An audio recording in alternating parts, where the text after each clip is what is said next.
Kira's POV. Habang naglalakad ako sa dalampasigan, tinawag kong pansin ng aking ina. Mami! Mami! Tawag ko rito tuwaring hindi niya ako narinig. Sobrang nalungkot ako nang bigla siyang nawala na parang bula. Nagpabaling-baling ako ng ulo sa kama na mapanaginipan kong mami ko. Heist! Napabalikwas ako ng bangon na mapagtanto na panaginip lang palang lahat at akala ko ay totoo na. At dahil doon, hindi na ako muling dinalaw pa ng antok. Kaya nakatulala lang ako sa kisame at nag-iisip kung bakit nga ba nangyari sa akin ang lahat ng ito. Bakit nagawa akong ipangbayad utang ng ama-amahan ko sa matandang may-ari ng bar? Hindi ko naman kasalanan kung nalulung siya sa sugal at maubos ang pera niya. Kung buhay nga lang ang inay, alam kong hindi niya hahayaang mangyari ang nangyari sa akin. Hindi ko alam ang mangyayari sa akin kung hindi ako nakuha ni Sir Rickson sa mataas na halaga. At dahil nakikita kong gabi pa, kaya sinubukan ko ulit na bumalik ng tulog at baka sakaling dumating na siya. Kanina pa ako naghihintay dito. Inugat na lamang ako at wala pa siya. Saan kaya nagpuntang isang yun? Usal ko. Siguro nga dapat kong ipagpasalamat ang ginawa niya para sa akin. At dahil sa naparami ako ng inom ng alak, nagising ako na medyo masakit ang ulo ko. At napagtanto ko na nakatulog pala ulit ako. Kaya nagulat ako nang babangon ako nang biglang may makapa akong isang matigas na bagay. At nang hawak-hawakan at pisil-pisilin ko ito, para siyang kumislot bigla na hindi ko maintindihan. At mas nagulantang ako na may magsalita mula sa tabi ko. Don't stop touching my man, wika nito sa baritonong boses. Hindi ko alam dala lang ng kalasingan ko kung bakit parang nag-iba yata ang boses si Sir Rickson ngayon. Sir Rick? Hindi ko na natuloy ang sasabihin ko na bigla niya akong yakapin at inihilig sa malapad niyang dibdib. Sa sobrang dilim ng paligid, hindi ko maaninag si Sir Rickson. Dinama ko na lang ang pagyakap niya sa akin. I feel secured kapag nakayakap ako sa kanya ay para siyang protector ko. Hindi ko maipaliwanag ang saya ko ng oras na yon. Hanggang sa maalala ko pala ang mga pinlano ko kahapon. At heto nang nakikita kong chance para maging sulit naman ang binayad sa akin sa bidding kaya kahit wala akong masyadong karanasan sa ganitong mga bagay, handa akong ialay sa kanya ang pinakaiingatan kong pagkaberhen. Buong lakas at loob kong dahan-dahang inangat ang ulo ko at sinubukan kong dampian ang halikang labi nito ng labi ko. Hindi man ako eksperto sa pakikipaghalikan, meron naman akong konting kaalaman patungkol dito. Sapagkat tinuruan ako dati ng ex-boyfriend ko noong high school pa lamang kami. Kaya kahit papaano ay may alam ako sa paghalik sa lalaki. Sa una ay hindi man lang sumasabay si Sir Rickson sa halik na ginawad ko sa kanya. Kaya nahiya ako bigla at susubukan ko nang itigil to. Nagulat na lamang ako nang sinimulan niyang galugarin ang loob ng bibig ko. Masasabi kong magaling humalik si Sir Rickson at eksperto. Muling binuhay niya ang natutulog kong diwa hanggang sa ang kamay nito'y malayang naglakbay na rin sa iba't ibang parte ng katawan ko. Humihimas at pumipisil-pisil. Buong puso ako nagpapaubaya sa estrangherong lalaki dahil pagkatapos ng gabing ito, kakalimutan ko na rin naman siya at susubukan ko mag-apply ng ibang trabaho habang nag-aaral ako. Ayoko nang bumalik sa lusak na pinagdalhan sa akin ng ama-amahan ko. Kung buhay pa sanang inay ko, hindi niya hayaang mangyari ang lahat ng ito sa akin. Bumalik ang isipan ko sa realidad nang kubabawan ako dito at halos mapaiyak ako sa sakit nang maramdaman kong parang may napunit sa loob ko. Sobrang sakit at halos gusto ko na siyang sipain na lang sa ibabaw ko. Kaso mas lamang ang kakaibang dulot ng sarap nang ginagawa niyang pag-indayog sa ibabaw ko hanggang sa puro ungol na lang namin ang maririnig sa apat na sulok ng kwarto na yon. Hindi ko alam kung ilang beses ako nagpaubaya rito at kinapa akong sarili ko kung may pagsisisi o panghihinayang ba ako sa nangyari sa amin ni Sir Rickson. Ngunit kahit isa man ay wala akong naramdaman. Basta ang tanging mahalaga sa akin ngayon ay masaya ako na hindi sa mga manyak na matandang lalaki napunta ang aking pinakaiingatang kaberhinan. At dahil sa pagod ko, hinayaan ko na lang ulit ang sarili ko na tumingala sa kisame hanggang sa dalawin na rin ako ng antok at nakatulog mali.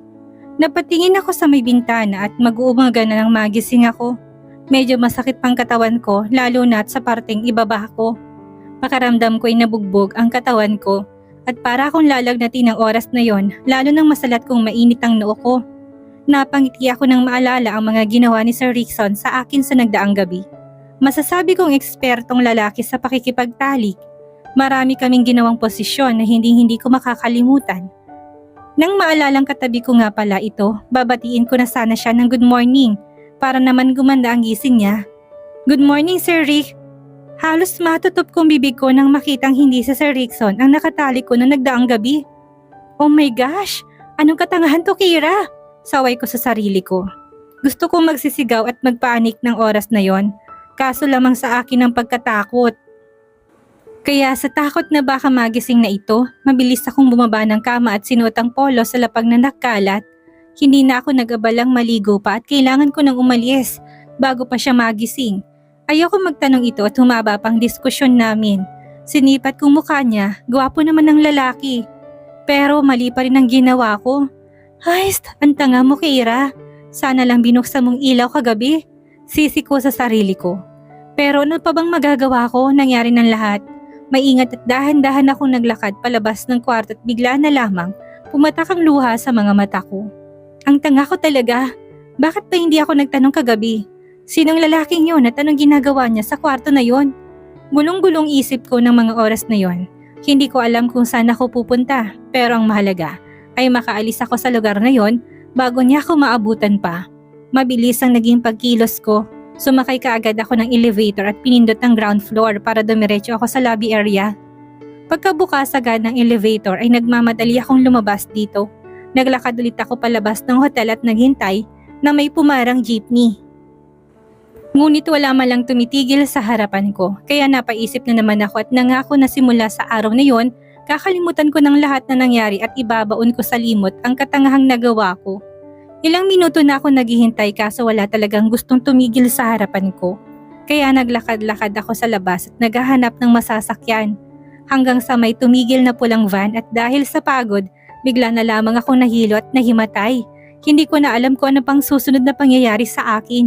Nagising na lang akong nasa loob ng hospital na ako at isang hindi naman katandaan na babae ang bumungad sa aking harapan at nagtanong at baka sa mukha niya ang labis na pag-alala. Hello, kamusta ng pakiramdam mo? Tanong nito. Medyo masakit lang pong ulo ko, ma'am. Sagot ko.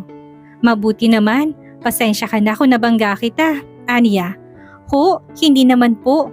Ang natatandaan ko lang nahilo ako bigla sa harap ng van at wala na akong alam sa susunod na pangyayari, paliwanag ko. Mabuti naman, buong akala ko talaga ay nabanggaan na kita. Salamat naman at ayos ka lang, wika niya. Salamat din po, sagot ko. Siya nga pala, saan ka ba nakatira? Kung gusto mo ihahatid na lang kita kapag na-discharge ka na. Dito, alok nito. Naku po, wag na, hindi naman po ako taga rito, ma'am. Sa katunayan po, naghahanap ako ng trabaho kanina. Pagsisinungaling ko, ayoko kasing sabihin na nakipag one night stand ako sa hindi ko kilala. Sobrang nakakahiyang nagawa ko at ayaw ko nang maalala pa. Ah, ganun ba? Kung gusto mo pwede ka sa shop ko mag-work. Kailangan ko ng kahera doon. Pwede ka doon, nag-aaral ka pa ba? Tanong ulit nito. Hindi na po, sige po ma'am, hindi ko tatanggihan ang alok niyo po. Salamat po talaga, wika ko. Okay sige, pag-discharge mo dito, sumama ka sa akin. At kung gusto mo, pag-aaralin din kita, aniya. Maraming salamat po talaga ma'am, wika ko.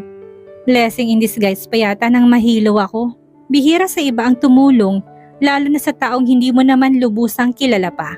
Nang ma-discharge ako sa ospital, totoo ang sinabi ni Ma'am Martina na tutulungan niya ako na magkaroon ng trabaho at sa gabi naman nag-aaral ako. Kumuha ako ng office secretary course dahil ayun lang ang alam kong kakayanin kong course. Kaya natuwa ako nang nakapasa ako sa entrance exam at kasalukuyan nag-aaral na ako ngayon sa isang private university dito sa Manila. Masaya naman ang buhay ko hanggang sa isang araw ay may project presentation kami sa university na biglang malabong paningin ko't nahilo ako hanggang sa nagdilim ang paligid ko't wala na ako matandaan kahit isa. Nagising na lamang akong nasa ospital na ako at pinapalibutan ng mga staff ng school. Nanditong professor ko na nagmamalasakit na dalhin ako dito sa ospital. Prof, ano pong nangyari? Tanong ko. Hindi pa namin alam, Kira. Basta kanina nagulat na lang kami na himatayin ka. Ano nito? Ganun po ba? Siguro dala ng pagod at puyat lang po ito, Prof. Sagot ko. Nang nakarinig kami ng paglangit-ngit ng pinto ay tanda na may papasok sa loob. Napalingon kami sa pumasok, ito palang doktor na tumitingin sa akin. Magandang umaga, pwede po bang isa lang ang maiwan dito? Wika niya. Sige na class, lumabas na muna kayo, tintayin niyo na lang muna ako sa labas. Utos ni Prof. At nang makalabas ang mga classmates ko, biglang nagsalita ang doktor. Hindi na ako magpapaligoy-ligoy pa. Buntis ang pasyente at nasa 5 buwan na, wika nito. Nagkatinginan kami ni Prof at walang nagsasalita isama sa amin. Pareho kaming nagulat sa nalaman. Lalo na ako na hindi ko alam kung anong gagawin ko sa oras na malaman ni Ma'am Martina ang kalagayan ko. Hindi mo ba alam na buntis ka? Tanong ng doktor. Hindi po, sagot ko. Kung gayon, ngayon alam mo na. Sana mag-ingat ka dahil medyo masilent pang lagay mo. Kahit nasa 2nd trimester ka na, kailangan mo pa rin ng iba yung matinding pag-iingat. May mga ere-reseta akong vitamins para sa baby mo at sayo at lahat ng yon inumin mo ha. Para yan sa pagiging healthy ng baby mo. Magpakalakas ka, wika nito. Hindi ko alam kung anong mararamdaman ko ngayon at hindi pa nagsisink in talaga sa isipan ko ang lahat na narinig ko. Na buntis ako. Kung ako nga na sarili ko hindi ko maalagaan, paano pa magiging anak ko? Ano bang dagok pang daranasin ko ngayon? Nang makilala ko si Ma'am Martina ay bigla ko nagkaroon ng pag-asa na baka sakaling mabago ko ang kapalaran ko. Hindi ko lubos maisip na mabubuntis ako ng isang gabi lamang. Paano ng buhay ng anak ko? Paano na ang pag-aaral ko? Hanggang sa hindi ko na malaya na umiyak na pala ako. Okay lang yan, Kira. Kung kailangan mo ng karami at masasandalan, nandito ako. Wika ni Prof. Salamat po, nautal na saad ko. Lumipas ang 24 hours at na-discharge na ako. Hindi ko alam kung saan ako pupunta ngayon. Paglabas ko ng ospital, nagulat ako nang yakapin ako ni Ma'am Martina. Kaya napahagulhol ako dito ng sobra. Sabay sabi na, sorry po, paulit-ulit kong sambit. Okay lang, alam ko na ang lahat. Hayaan mo, tutulungan kitang palakihin ang magiging anak mo. Aniya, kaya mas lalo akong napahagulhol sa labis na saya. Tinupad ng prof ko ang sinabi nitong tinulungan niya ako sa pag-aaral ko at hindi niya na ako binibigyan ng mga mabibigat na activities. Going 5 months na pala ang tummy ko at pati si Mommy Martina ay naging katuwang ko sa pregnancy journey ko. Alam ko naman na hindi magiging madali ang lahat na ito para sa akin kung wala sila sa tabi ko. Lalo na't ang bata ko pa para sa ganitong responsibilidad. Si Mommy ang kasakasama ko sa prenatal check-up para masigurado daw niya na maayos at healthy ang magiging apo niya. Tinuring ko na rin parang tunay na ina ito at anak na rin ang turing niya sa akin. Masaya ako sa buhay na meron ako ngayon at masasaya pa kapag dumating ng anghel ko. Araw ng prenatal check-up ko at kasama ko si Mommy sa pagpunta ng ospital. Ayon kasi sa obigayni ko, pwede na raw malaman kung anong gender ng anak ko. Nasa loob kami ng klinik nito nang pinahiga ako sa hospital bed at may pinatong siyang aparato sa ibabaw ng tummy ko. Isa daw itong ultrasound materials para makita kung akong lagay na ng baby ko sa loob. Relax lang anak, bulong ni Mommy sa akin. Nakikita ko maayos naman ang lagay ng mga baby mo. Panimula nito, nagkatinginan kami ni Mommy. Ibig sabihin po ba niyan, Dok? Twins ang apo ko? Tanong nito na hindi makapaniwala. Opo, kaya Mommy iba yung pag-iingat ang kailangan para sa twins. Kumain ng masustansyang pagkain, gulay at prutas. Syempre pati na rin ang tubig. Kailangan mo ito sa katawan mo para hindi ka ma-dehydrate. Paliwanag ng doktor. Habang ako ay nakikinig lamang dito. Narinig mo yun anak? Twins ang apo ko? Excited na wika ni Mommy sa akin.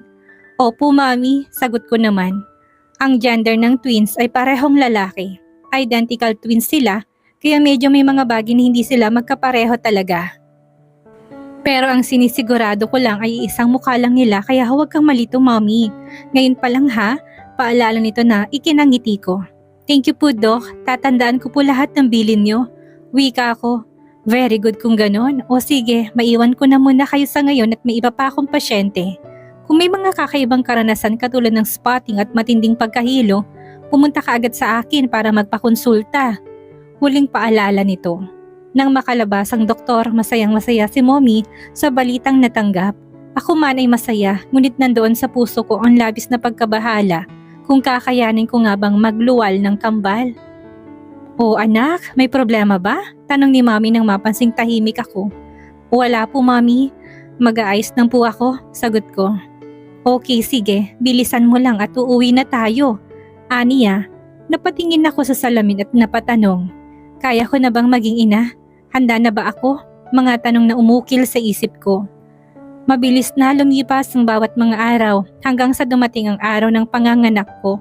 Nagsilang ako ng dalawang malulusog na lalaking sanggol na pinangalanan kong Aidan at Alden. Simula nang isinilang ko sila, hindi ko na inalam kung sinong nakabuntis sa akin. Panigurado naman ako na ang estrangerong lalaking iyon ay wala ring pakialam sa aming mag-ina. Wala rin naman na akong balak na ipaalam sa kanya at baka hindi niya rin tanggapin. Isa pa, hindi ko siya kilala, ni pangalan nga niya hindi ko alam. Sapat na sa akin ang pagmamahal ng Mommy Martina kaya hindi ko na rin siya kailangan pa sa buhay ko. Nang makagraduate ako sa college, ako nang namahala ng store ni Mommy. Kaso nga lang dumating ang pinakamatinding dagok sa buhay namin na stroke ito at napilitan akong ibenta ang kanyang store para pang tustos sa mga gastusin niya sa ospital. Kaso kulang pa rin. Kaya sinimulan ko na rin maghanap ng trabaho ng araw na yon. Lumalaki na rin ang gastusin ng kambal kaya mas mahihirapan ako kung wala akong trabahong makukuha. Kaya sinubukan kong maghanap sa mga ads hanggang sa makita ko ang announcement ng isa sa sikat na company dito sa Manila, ang LSGC. Mabilis kong kinuha ang number ng landline nito at tinawagan. Natuwa ako after ko makausap ang HR nila ay binalita nito sa akin na open pang position ng secretary sa company kaya bukas na bukas din ay may interview ako sa company. Binisita ko na muna si Mommy sa ospital bago ako pumunta ng interview. Humingi ako ng good luck dito. Mommy, alam kong hindi mo ako nakikita ngayon, pero dama ko naririnig mo ko. Magpagaling ka, kailangan ka pa namin ng kambal. Wika ako sabay kisa noon ito. Pinahid kong luhang mga pumatak sa aking mga mata na hindi ko namamalayan. Nalulungkot lang ako na biglang nakomataw si Mommy. Hindi itong pangarap ko para sa amin bilang pangbawi ko sa lahat ng pagtulong at pag-aalaga niya sa akin. Kaya ngayon ang tanging magagawa ko lang ay matulungan siyang makarecover at malakas ang pananalig kong gagaling siya at magkakasama kami ulit ng masaya. Umalis na ako ng ospital at dumiretso na ako sa LSGC kung saan tanaw ang building mula dito sa ospital kaya nilakad ko na lang ito. Pagkarating ko sa tapat ng building halos malaki ang mga mata ko. Sa taas ng building humugot muna ako ng lakas ng loob bago ako pumasok sa loob. Hinanap ko kaagad ang floor na sinasabi ng guard sa akin. Sumakay ako ng elevator at halos malaki ang mga mata ko nang makita ang isang familiar na tao. Si Sir Rickson? 10 years later, Logan's POV. Ang business expansion na dapat ay 2 years lamang ay na-extend at nagkaroon ng iba't ibang branch sa New York. Dahil surprise ang pag-uwi ko ngayon, hindi na ako nagabalang tumawag kay Rickson para sunduin niya ako. Alam ko namang busy siya sa pamamalakad ng company ko. Kaya ito rin ang dahilan na kahit natagalan ako sa New York at tiwala kong maayos ang estado ng company ko. Kaya naman pagkalapag pa lang ng eroplano, hindi na ako mapakali sa kinauupuan ko. At excited na ako makita silang lahat. Matagal-tagal rin akong nawala at heto nga, naninibago ako ngayon sa pamalakad nila. Siguro nasanay lang ako sa New York kaya ganitong pakaramdam ko ngayon. 10 years din ang nilagi ko sa ibang bansa kaya mas na-adapt kong culture nila. At ang pamamalakad nila doon. Nang magbabaan na ang mga pasahero, hinintay ko muna na kumonti ang tao at ayokong makipagsiksikan sa kanila. Nang makita kong kumonti ito, bumaba na rin ako kaagad. Pumasok ako sa arrival area at chinek lang sa embassy ang mga documents ko bago ibinalik sa akin at nakalabas na rin ako ng airport. Mabilis akong naghanap ng taxi na masasakyan patungong company. Alam ko naman na nandoon pa si Rickson sa company ngayon. Pagdating ko sa company, halos hindi ako napansin ng mga staff. Medyo nagbagong itsura ko at nagkaroon ako ng bigote. At humaba ng konti ang buhok ko. Kaya natatawa ako nang hindi nila ako nakilala. Habang pasakay ako ng elevator, natuwa ako sa mag-iina na papasok sa kabilang elevator. Narinig ko kasi ang sinabi ng isang bata. "Mommy, are we going to the mall?" Tanong nito. "Later anak, mommy needs to do my work." Paliwanag ng mami ng bata. Bigla namang umusong bata at natahimik. Kaya nakyutan ako sa pagpout nito ng lips. It seems like me when I was a young, the same as his age. Ganyan na ganyan ako noong bata ako kapag si mommy ay hindi rin ako napagbibigyan ng gusto ko. Nang magsara ng elevator, biglang sumikdo ang puso ko para ako nakaramdam ng kakaiba sa batang iyon. Iwinaksi ko na lamang ang mga gumugulo sa isip ko at nag-focus sa totoong pakay ko. Pagkatok ko pa lang sa harap ng pintuan nito, naghintay ako ng pagbukas kaso hindi man lang ito yata narinig. Kaya sinubukan kong pihitin ang doorknob at nabuksan ko to. Nagulat ako nang biglang sumigaw ito na, "Keira, I told you don't disturb me. Ano, bingi ka ba?" Nagulat ito na makita niya ako nakatayo sa harap ng pintuan. Nakailang kusot to ng mata bago na-recognize ako. "Logan? Ikaw ba yan?" Tanong nito. "Oo bro, ang init ng ulo mo. May problema ka ba?" Tanong ko. "Wala naman. Ikaw, bakit hindi ka nagpasabi man lang na uuwi ka?" Tanong nito. "How can I be surprised if I tell you?" Balik na tanong ko. "Well, nandito ka rin naman. Ikaw nang bahala sa matandang napaka-arte at sumasakit ang ulo ko." Wika nito. Tanong ko at sa tono ng boses nito halatang bad trip siya. "Mr. Zaragoza, sobrang demanding bro. Ayaw makinig sa akin. Hindi raw ako may-ari ng company." Sumbong nito na parang bata. Kaya natawa ako ng malakas. "What's funny all about?" Nakakunot noon na tanong nito. "Nothing. Chill, ako nang bahalang kumausap doon. Ang gawin mo ngayon, umuwi ka na at samahan mo ko." "Gusto kong magtanong sa'yo." Seryosong wika ko. "Okay," sagot ni Rickson. Pinatay na nito ang PC at niyakag na akong lumabas. Nakarating kami ng isang cozy night bar. Nag-order kami ng pinakamatapang na alak dito. Habang nagiinom kami, bigla akong nasagi sa usapan ng babae na nakatali ko noong birthday ko na hindi mawaglit-waglit sa aking isipan. "Bro, can I ask you something?" Tanong ko sabay kuha ng wine glass at nilagok ang alak na laman nito. "Yes, what is it bro?" Tanong naman nito. Do you know her?" Tanong ko. "Sino?" Nakakunot noon na tanong nito. "Your gift to me 10 years ago." Sagot ko. "Bakit mo naman natanong? Ang tagal na nun ah. Don't tell me may something sa babaeng yun." Aniya. I'm just wondering lang kung bakit niya ako iniwan." "Alam mo ba pagising ko mag-isa na ako sa kama pero may iniwan siya." Sinadya kong bitin ng sinabi ko at nilago ko ulit ang laman ng wine glass na hawak ko. "Ano?" Tanong nito. "The red spot." Wika ko. "Ha? Red spot? Ano yun, menstruation?" Natatawang tanong nito. "No, she's virgin bro. Saan mo ba siya nakilala at bakit gano'n niya kadaling ibinigay ang virginity niya sa akin? Lalo na't hindi naman niya ako kilala. Ang nakakainis pa, para akong na-rape na iniwan na lang basta-basta." Wika ko. "So, naiinis ka kasi iniwan ka. Ganun ba?" "Well bro, honestly hindi ko siya kilala. Ang natatandaan ko lang ay Esperanza yatang name niya." "Oo tama, Esperanza." Aniya. "Esperanza, sure ka ba?" Tanong ko ulit. I want to make sure kasi na tama ang name. Kung sakaling hanapin ko siya may source ako. "Oo yata, ewan. Lasing na kasi ako noon. Basta we met at bidding auction bro. I saved him sa mga oldies that night." Naawa kasi ang bata pa niya tapos masisira lang ng mga taong yon. "Anyway, hindi ko alam na gagawin mo yun sa kanya." Paliwanag nito. "Yeah, wala naman akong balak sana kaso ano?" Tanong nito na halatang bitin sa sinabi ko. "Kaso binuhay niyang katawang lupa ko. Para akong na-energize after na may nangyari sa amin. Alam mo ba na buong akala ko may problema na ako sa pagkalalaki ko? My doctor tell me about my rate conditions before. Kaya nawalan na rin ako ng gana. Pero siya lang ang nagbalik ng sigla sa buhay ko. I want to find her. Kaya sana tama yung pangalan na sinasabi mo." Wika ko. "Oo, yun kasi ang natatandaan ko talaga bro. Akala ko naman nabuntis mo na." Biro nito. Bigla ko natigilan at napaisip. Wala naman ako natatandaang gumamit ako ng protection. Kaya hindi posibleng nabuntis ko siya. At kung oo, kailangan ko siyang mahanap talaga. "Hoy bro, natahimik at parang ang lalim ng iniisip mo ah. Bakit, totoo ba?" Tanong nito. "Ang alin?" Patay mali siyang tanong ko. "Na baka nabuntis mo nga siya." Aniya.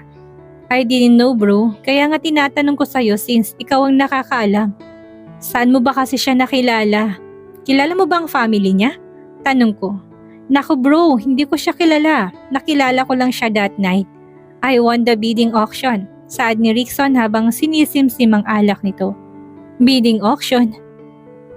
Paano? Tell me bro, ano pang alam mo about her?" Tanong ko ulit. "Sa bar bro, tama sa bar. Doon mo malalaman ang sagot." Wika niya.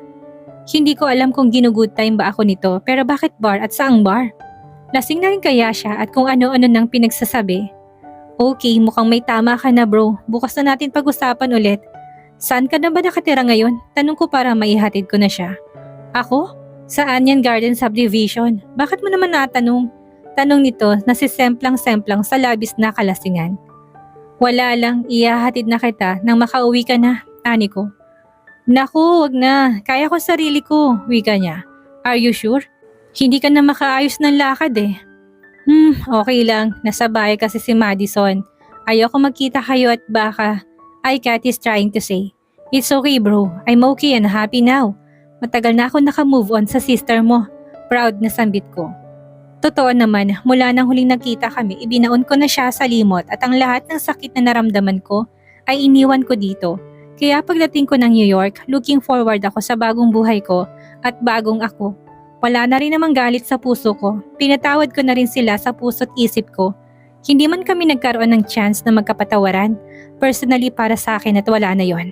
Tanggap ko nang may mga taong pinagtagpo ngunit hindi tinadhana ng panahon. Sige na, ihahatid na kita. Pamimilit ko at baka mapaano pa ito sa daan kapag nag-drive pa. Inalalayan ko siya palabas ng bar at sinakay sa backseat ng kotse ko. Alam ko naman ang sinasabi niyang subdivision kaya hinayaan ko na siyang makatulog at nagsimula na akong mag-drive papalayo sa lugar na yon. At dito na po nagtatapos ang ikalawang kabanata ng ating kwento at sana'y muli niyo po akong samahan sa mga susunod pang kabanata. Maraming salamat po at ingat po tayong lahat.